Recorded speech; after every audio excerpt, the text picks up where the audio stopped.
Burn me for 3. Pumped it. It's 10. Oh, my commander's infect. You're all dead. Like instantly, right? And I let it resolve once. Yeah. And then I kill it straight away, and then I never let it resolve again. Yeah.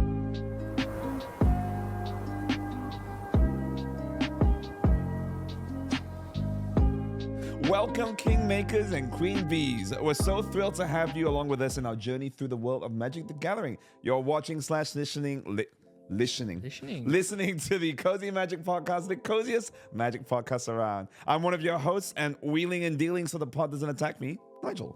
Hey guys, it's Kasser again. Yes! Look who's back. Look who's back. We're so excited to have maybe Mike a little bit closer because we want to hear that lovely voice. There Ruby's we go. a little bit shorter. Ruby couldn't be with us today, but I thought this would be a great opportunity actually to have Kasser in to talk about politics. Because you're a little bit of a politicky.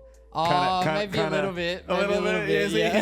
He's politicking already. Yeah. Because today we are talking about we're talking about table politics and specifically being the threat in Commander. Because everyone's always like, I'm not the threat. I'm not the threat. No, look at the other person. But sometimes it's good to recognize about actually being the threat. Yeah. We'll get into threat that. assessment. Exactly. Yeah. It's a word that I hear, like a phrase I hear a lot nowadays. But let's talk a lot about something not about Magic. And what's been going on with you? I have been busy. Yeah. Busy. Yeah. As of I feel like recording, I've never seen you. I haven't seen you in ages. we just released the Duskmorn episode, so you should definitely check that out. I'm like halfway through. It's pretty cool. I need to It's say pretty right, cool. and Castle will put some pictures up maybe, but the set design, I was as soon as he sent me like a preview picture, I'm like, whoa! Yeah, it's pretty crazy. I did like a 12-hour day on that day, so it Yo. was a lot. But yeah, other than that, I've been touching grass. I went on a hike down As a to gamer? Hanging Rock. Yeah. So where's Hanging Rock?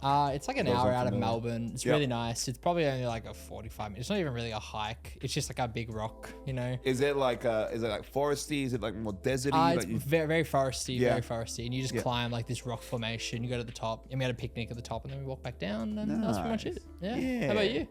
I've been touching grass a little bit too, but what I did at time of recording yesterday, I actually test drove an electric vehicle. Oh, I saw that. Yeah, Yeah. so it's a Polestar 3. So quick one, a Polestar is like, it's an offshoot of Volvo. And one of my friends works in electric vehicle charging. So he was like, do you want to test drive this car? I'm like, I'm not going to buy the thing, but let's go. We made a day for it. We went for lunch with some other friends, and then we all piled into this electric vehicle. Drove to Yarraville, actually. So we went on the highway, and like, have you been in an electric vehicle before? Yeah, once my whole life. What car was it? It was it was like I forgot what they're called now, like a really big forward drive that was converted electric.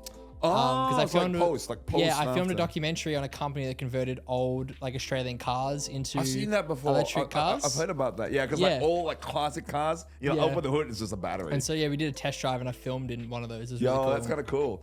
But the thing is, like, when you put your foot down to the pedal, it goes straight away, right? Yeah. So we launched it, and I put my foot on the brakes, and then I put the foot on the accelerator, and then I lift up the brakes and just like, you could feel the G-force, and it was awesome. It was awesome, and it's like an SUV, but it's like 0 to 100 kilometers in like 4.7 seconds. Yeah. It's faster than my car. So that was good fun. Yeah, nice. Awesome. So, well, let's get straight into let's talking get into the about meat of politics 101, our new sort of series. We'll see if we do. I think we'll do more of these. I think we'll get through. Yeah. But it's all about learning ways to both improve your Commander gameplay while also making the game more fun for yourself and also, the other players at the table. That's like, because it's a social format, there's 3 others. When you're playing 1v1, and I know you like to play a lot of 1v1. Yeah, I do. It's also about the fun, but you kind of just want to beat the other player, whether you're milling them out or killing them through point like life damage. But what is the threat, right? The threat is the player who on board has the most stuff or has like an engine that's drawing them cards, pinging everyone for one, or someone who's got like unlimited unlimited hand size, and they've got 20 cards and like 20 blue mana open. You're like, I can't really do anything. Yeah. You know what I mean? This could happen because of a very famous Ruby thing, turn 1 Soul Rings. Yeah. If you got the fast mana, you're out to the races. Yeah. Right? Or it could be, they've got their commander down early, and your commander's like essential to the deck. You're gonna be off to the races again, like I said. Yep. Is there a time where you remember like very prominently someone was the threat? Oh my god, yeah. Even on our last episode, the Duskmorn episode, I won't spoil too much of it. So I've seen the first part of it. Yeah, the scheme cards can accelerate the arch enemy really quickly. Yeah. And like obviously they're the threat because it's 3v1 anyway. Yeah. But yeah, the way that accelerated and like playing like your commander such an early point in the game, especially when they have such a big impact. It was crazy. That was a good example. Again, definitely check out the Duskmorn episode because you get more value for your watching, if I can put it that way. Yeah, exactly. Yeah. We played commander yesterday. Did you? Yeah. Ruby played a sliver deck. And slivers go fast really quickly. And it was sliver deck did she play? Like the pre-con? No, it was one of the casual compliance. Was it Grams' sliver deck? Sliver deck. Yeah, I played against that one before. It's the shout out Cascade Sliver one. Yeah. And yeah, Ruby had a crazy board state. Like 4 turns in, there was like 10 slivers on the board. It was nuts. And yeah, that was really scary. And then yeah, threat was assessed. I 100% have played against Grams' deck before, and I let it resolve once. Yeah. And then I kill it straight away, and then I never let it resolve lesson, again if I can, because Cascade's just crazy, right? You're just generating that value. So that is the kind of commander that when it comes out, you're like, okay, that person's the threat, right? And that's a like sort of quote unquote correct threat assessment, right? You've got. I was going to say I'm actually quite happy that you're on this episode because you make a lot of decks, and a lot of your decks are fairly like commander is the threat. Yeah. Wick, the wall mine is one that comes to mind. Yeah. Conrad is the same thing. It's like instant removal. I think I've actually slowly converted now into making a more like holistic deck that cares about the 99 more. Yeah. I redid my Aurelia deck into just like a Boros turn sideways deck. So you did remake that into Tajic, Tajic, I turned that into Tajic now because I found that Aurelia and like Boros in general gets really set behind from a board wipe.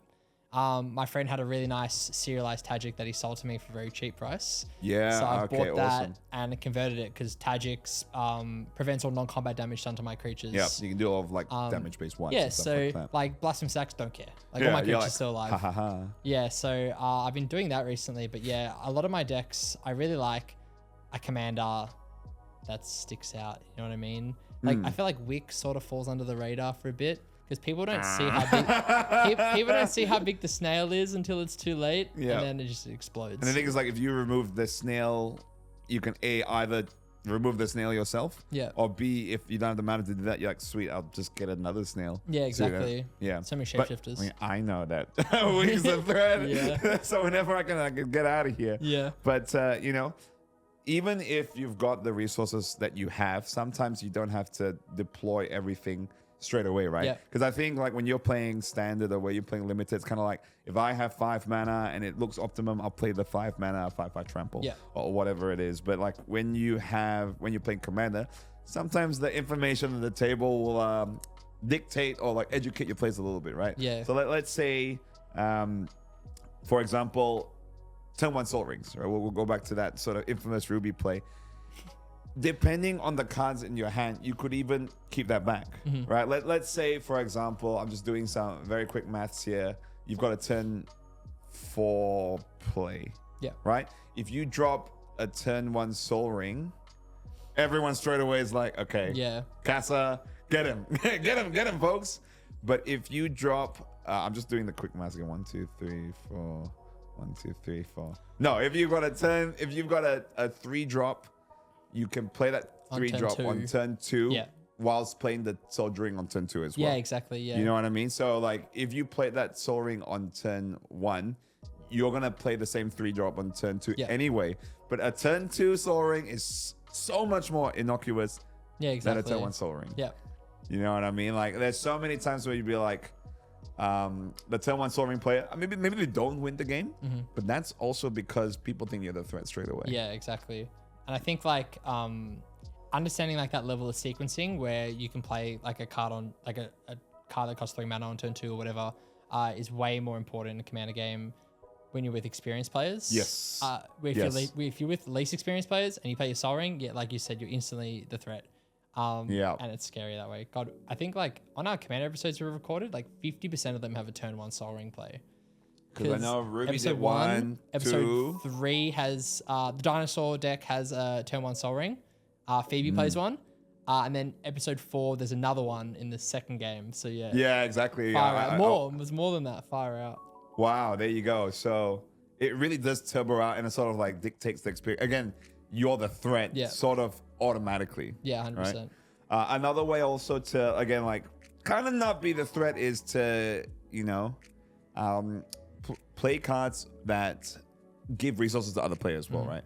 Because there's a lot of commander make cards where like if you you draw a card and choose the target player and they draw a card too. So even if you're drawing cards, which is bad for other people, another person will be like, you know, like I'll be like, Phoebe, you can draw a card too, and then Phoebe's automatically my friend. That's why I play Arcane Denial over Counterspell. Arcane Denial, cast Counterspell. They draw 2 cards, you draw a card. Maybe it's the other way around. I think it's they draw 2, you draw 1. Correct. On the next upkeep. I love doing that because then it's like, oh look, I got you a card. You can't be that mad at me. And usually they get over it. Yeah, because otherwise, if it's direct Counterspell, you're like, yeah, exactly. Oh, I hate you now. Yeah. Arcane Denial. Yeah, you Arcane great Denial, commander man. card. Yeah. Okay. I put Arcane Denial over Counterspell in all my blue decks. Also, it is like 1 in a blue. So if you're playing like a 3-color deck, it's easier to play as well. Yeah. Okay, sneaky. It's good. It's good politic card. It is. Because like you could also be like, hey, oh, man, I really need to draw more cards. And you can be like, do you want to throw one of your cards away for 2 cards? Exactly, yeah. You know what I mean?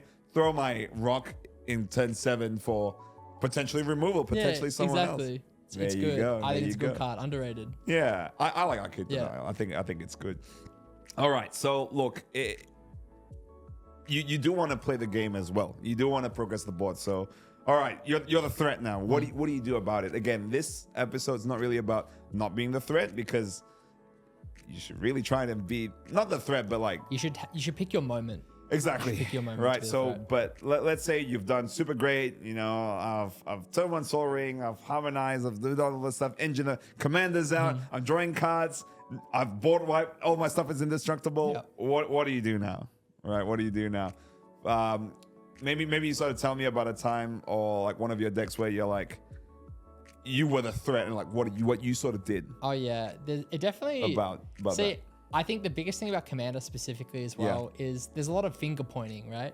Oh no, why am I getting attacked? Look what this person has. Oh, I have this removal spell. What should I do with it? Oh, do that thing on that other person's table. I never point fingers, even if I'm the threat or even when I'm not the threat. I noticed that actually. The person that starts pointing the fingers first, I consider them more threatening. Yeah. Because like they're trying to protect their own board state for a certain reason, and everyone is silently. But the first person to vocalize that, I'm like, you're more scary than I thought. I feel that though, because whenever I play with you, you're a little bit more reserved. Yeah. Only when people start finger pointing, you're like, but then I let it rip. Look at you. Look at your. Yeah. You've got, I like Mystic Ramona. I think I get away more with being the silent threat. Like Wick's the perfect example of like literally yesterday, it had like a 3/3 snail. No one cares. Oh, you're the like, commanders are. Oh, it's a 3/3 snail. burn me for 3. Pumped it. It's 10. Oh, my commander's infect. You're all dead. Like instantly, right? Like stuff like that. I really like winning games like that sometimes. Conrad is the same. Conrad is one of those ones. Oh no, it's not pinging very much at the moment. Oh, but there's 25 creatures on the board. Oh, now I can't cast a board wipe because everyone's gonna take 25 damage. Correct. So they got to get rid of the commander then.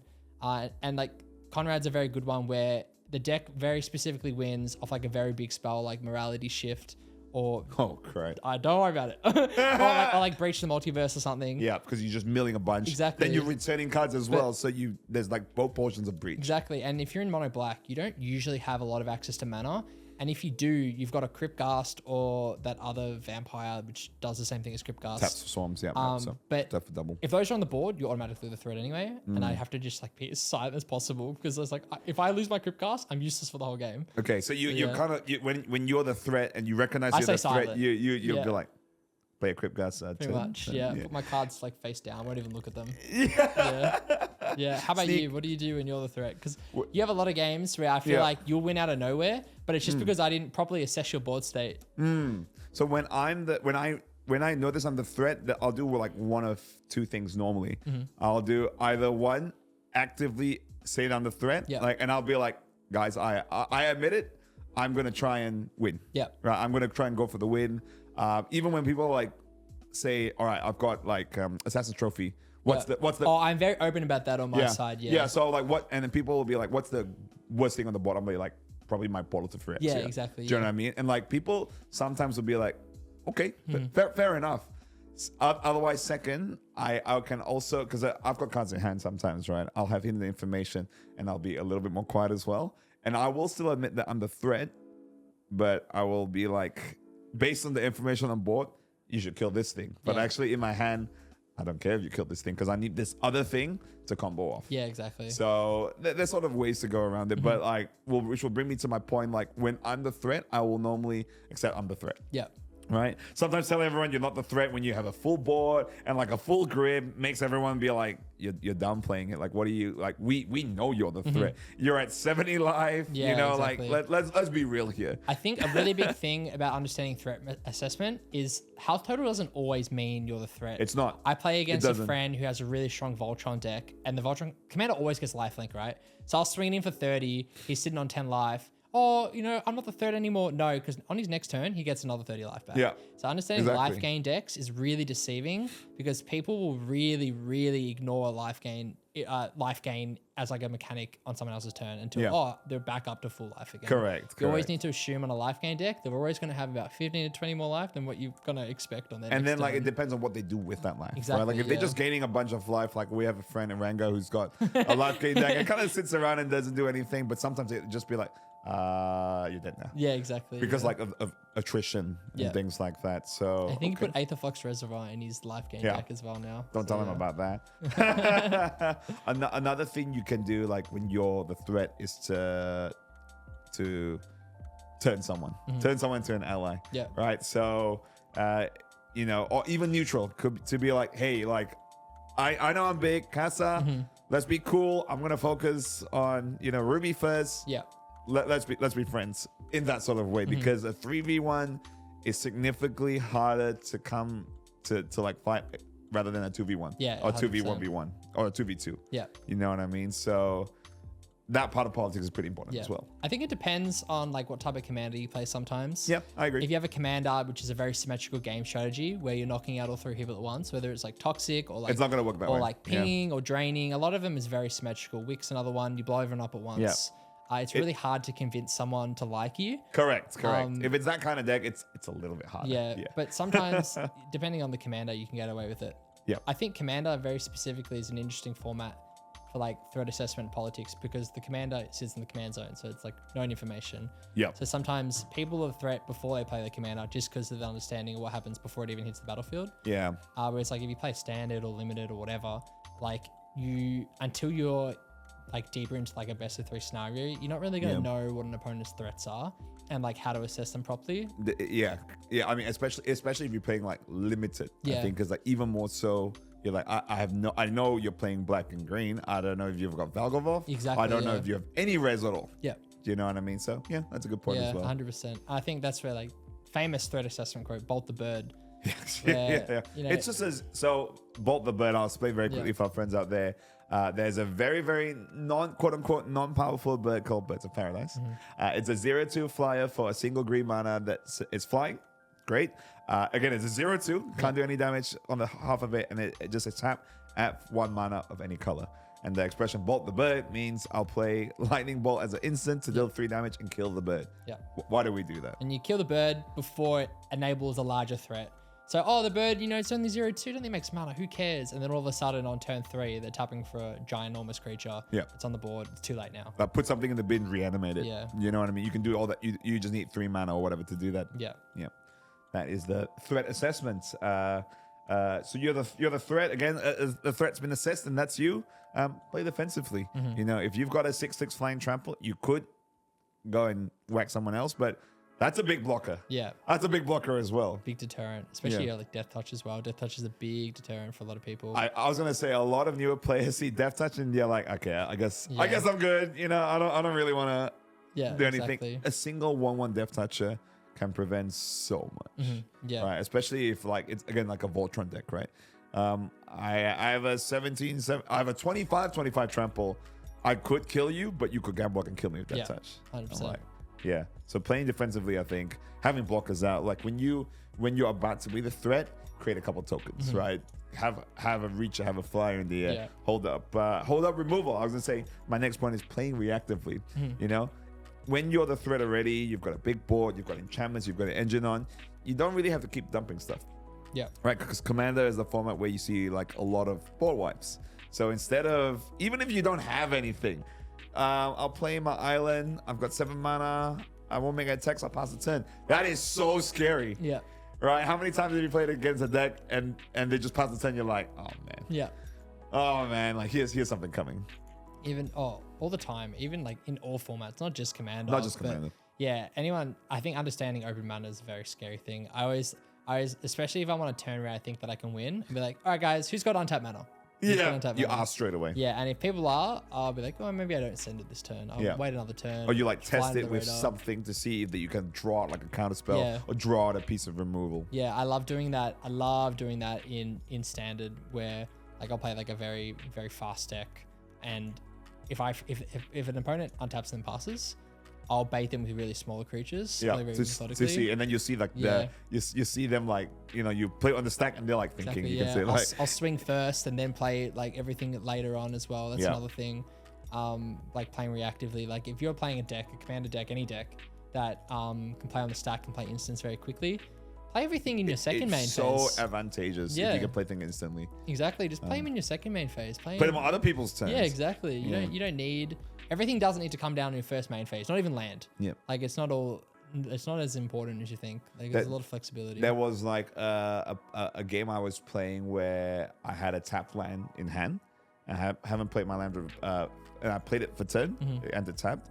And then I swung and I drew a card and I drew an untapped land. And I'm like, oh man, I really should have played a little bit more.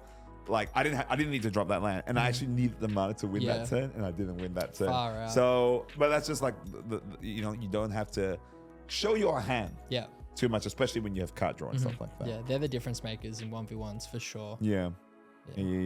So back to my second point, which is trying to like find someone to be your friend. You can make deals. You can make deals, right? Again, like I know you've got removal, Casa. If you don't get rid of my commander, I want to attack you. I want to attack you for 2 turns, or I'll blow up that ley line of what's the black one? Ley line of the void that's turning off your second commander. The exile one, yeah. You know what I mean? And you'll be like, deal. Yeah, exactly. Deal, right? Yeah. Getting immunity phases is very important sometimes, but I feel like if you deny an offer of peace from someone, then that player is now they're against you even more. You know what I mean? Do you reckon? Yeah, sometimes. I definitely think I played a game on Friday where our friend Tom, I was playing. I don't remember what I was playing, but he had Dragon, and I was 7 points of commander damage. Commander does 7 damage. Yeah. Like, Tom, don't swing at me this turn, please. And then he let me go, and then I end up winning the game. But because of that, he could have just knocked me out. Like he had no reason to accept my deal. But thank you, because I was on my hands and knees begging. I was allowed to survive another turn. But yeah, buying time through an ally is so important. Yeah. And it feels bad if you're on the receiving end when like, you're fine. Go do what you want to do. Yeah. And then they destroy the whole table at once. But the thing is, like, the deal was made, right? Yeah, and like again, it's fine. That also reminds me of a game that we played with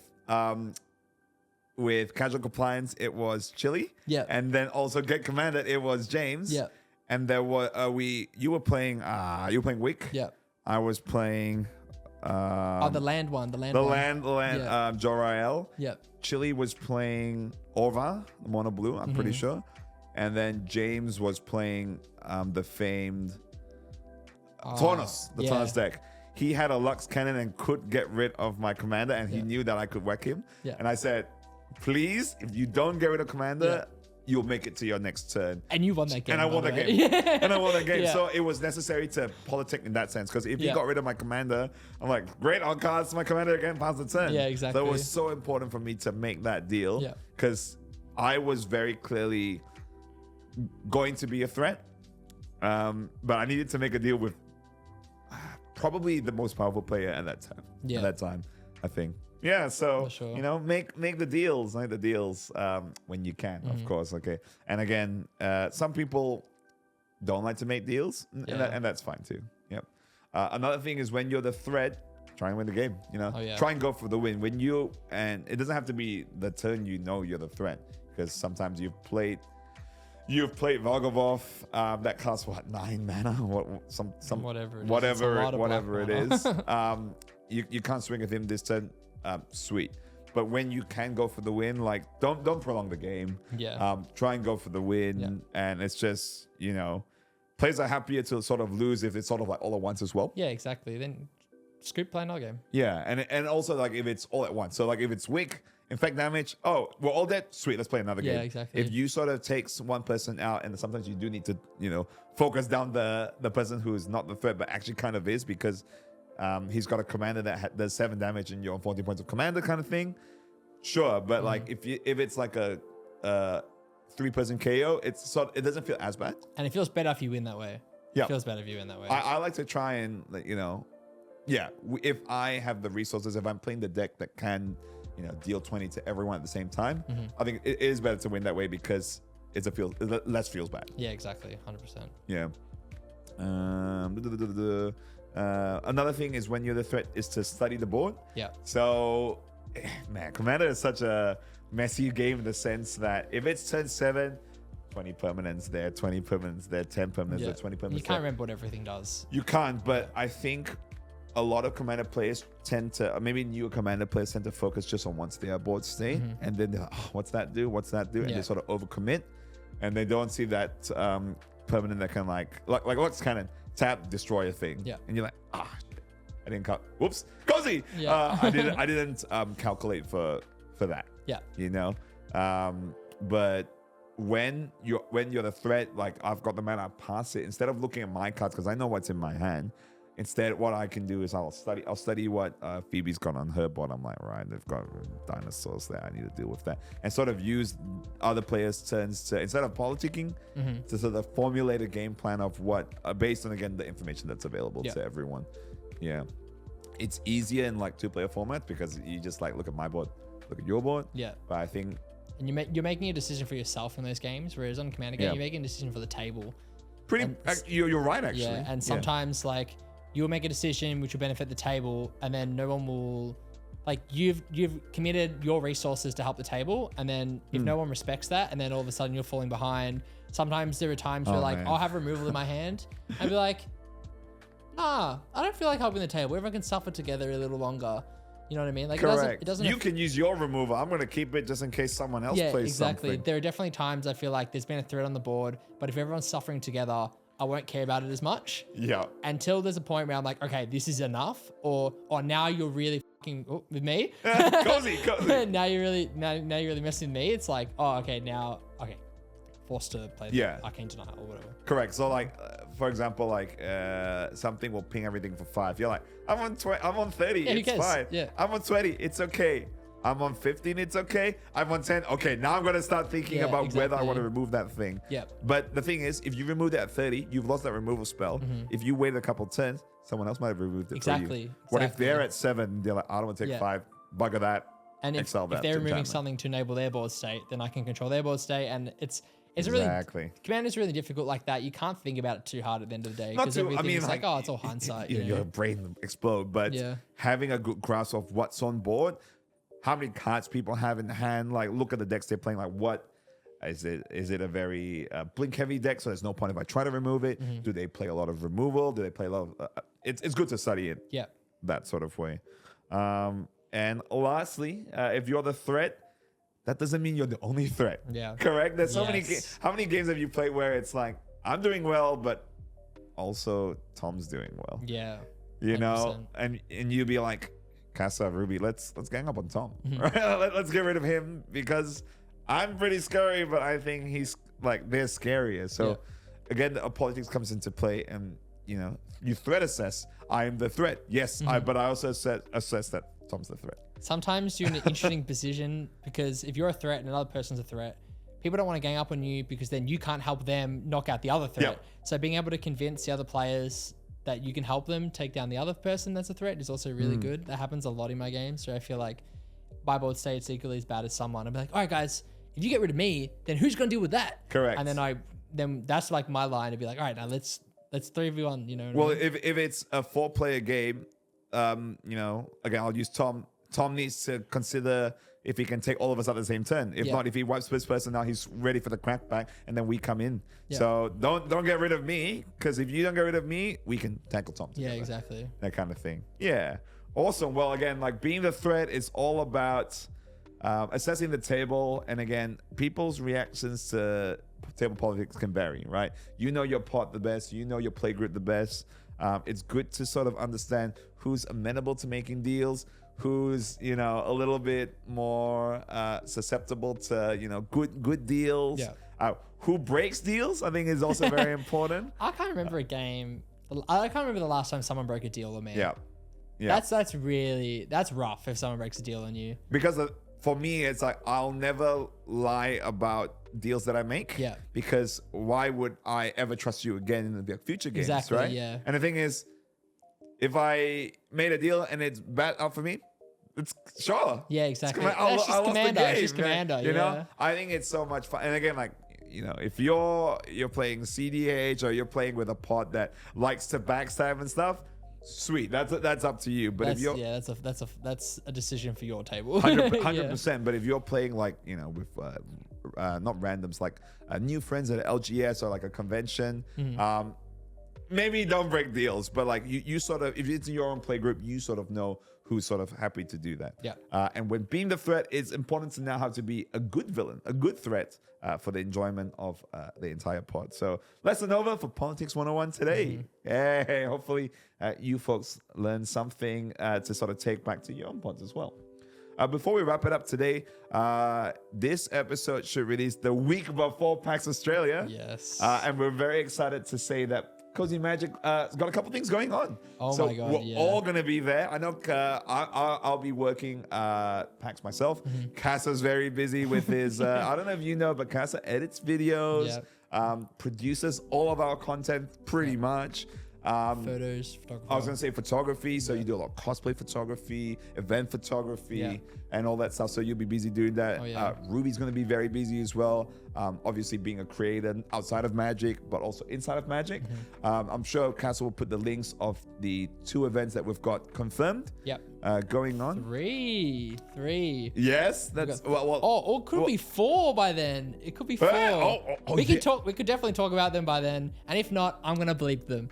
We've got the ladies and ladies meetup on Friday. Yes. We've got the Cozy Magic MTG Cozy Magic Club community meetup on the Saturday. Plus maybe the Let's Play Games meetup thing at the MTG booth. Very fun. And then we've got the live Commander show at Fortress on the Sunday. I guess we can talk about that right now. So Cozy Magic is doing a live Commander show at Fortress after PAX, so you don't have to leave. You know, I think PAX ends at 6 p.m. I can be quoted on that. We start at 6.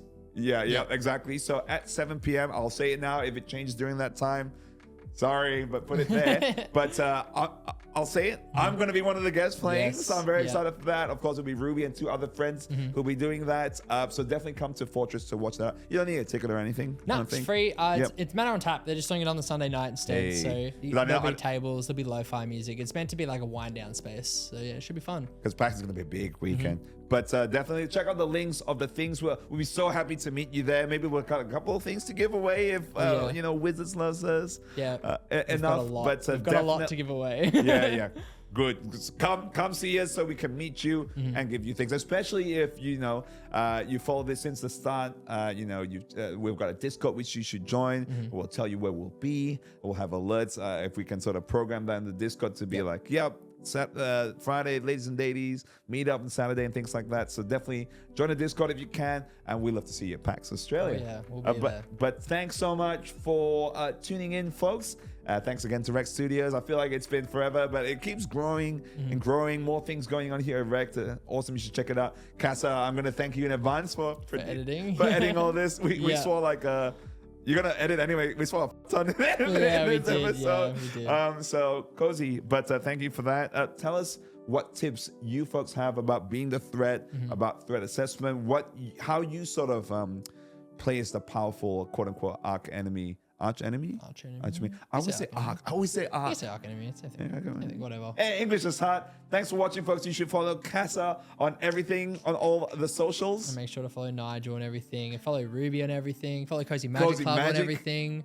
Yeah, it's been a crazy 3 months. Has it just 3 months? 3.5 months. It's been pretty crazy. Quick retrospective. Like, I've been having so much fun doing the podcast, doing a couple of Commander shows with you folks. Yeah. Cozy Magic's been doing like you folks have been reaching out and trying to do like new stuff, new content, new ways to do things. So it's been a heck of a ride. Been crazy, yeah. PAX AUS coming up. See you later, folks. We'll catch you. Bye. Heck yeah, dude. Nice.